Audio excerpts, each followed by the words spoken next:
আসসালামু আলাইকুম রহমতুল্লাহি ওয়া বারাকাতুহু।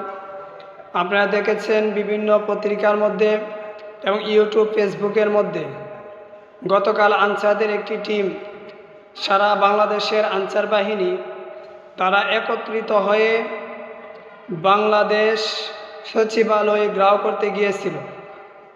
সেখানে তাদের একটাই দাবি ছিল, কিন্তু তাদের সেই দাবিগুলা গত 16 বছর কোথায় ছিল?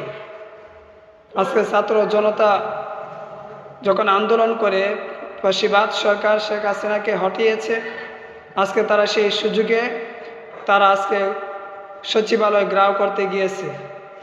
অথচ অপরদিকে দেখেন কুমিল্লা, নোয়াখালী, ফেনী সেই দিকে মানুষগুলা তাদের বাড়ি ঘরে উঠতে পারে না কেন? বন্যার কারণে, বন্যায় ক্ষতিগ্রস্ত হয়েছে সারা বাংলাদেশের মানুষ। বন্যায় ক্ষতিগ্রস্ত তাদেরকে সহযোগিতার জন্য, ত্রাণ দেওয়ার জন্য তারা উদ্যোগ নিয়েছে। ওইদিকে একটা দল আনসার বাহিনী তারা সেই সুযোগকে ব্যবহার করে কাজে লাগাইতেছিল।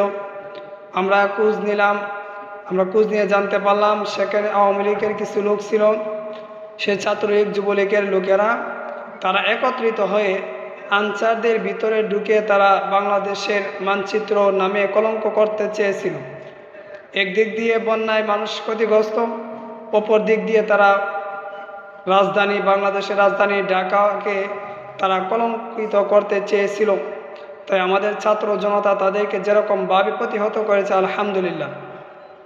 দেখেন, তাদেরকে বলি, যখন মানুষ আমের সিজন হয়, ঝড় বৃষ্টি আসে, তখন যাদের আম গাছ রয়েছে, ফল গাছ, তারা কিন্তু তুফানের মধ্যে, ঝড়ের মধ্যে ঘর থেকে বের হয় না। কারণ তারা জানে পরিস্থিতি স্বাভাবিক হলে পরবর্তীতে আমার গাছের আম আমি নিজেই খাবো।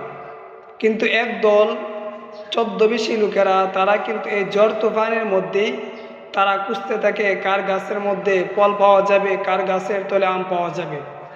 তখন বোঝা গেল ঝড়ের মধ্যে পরিস্থিতি যখন নাজেহাল, পরিস্থিতি যখন কঠিন, সে সময় একদল সুযোগ সন্ধানী তারা সেই সুযোগ ব্যবহার করে তারা কিন্তু সব জায়গার মধ্যে অরাজকতা সৃষ্টি করতে চায়। তাই আমি বলবো, আনসার ভাইয়েরা, যেহেতু আপনাদের দাবি যদি যৌক্তিক দাবি হয়, 16 বছর যেরকমভাবে আপনারা সেই দাবিটা না বলে থেকেছেন, দেশ বন্যায় যারা ক্ষতিগ্রস্ত, এটা স্বাভাবিক হওয়ার পর অন্তর্বর্তীকালীন সরকার তারা যখন একটু ভালোভাবে দেশটা পরিচালনা সব কিছু গুছানোর পর যদি আপনাদের দাবিটা উত্থাপন করতেন, তাহলে আমার মনে হয় ভালো হতো। তাই আমি বলবো, এই আনসারদের থেকে শিক্ষা নেন।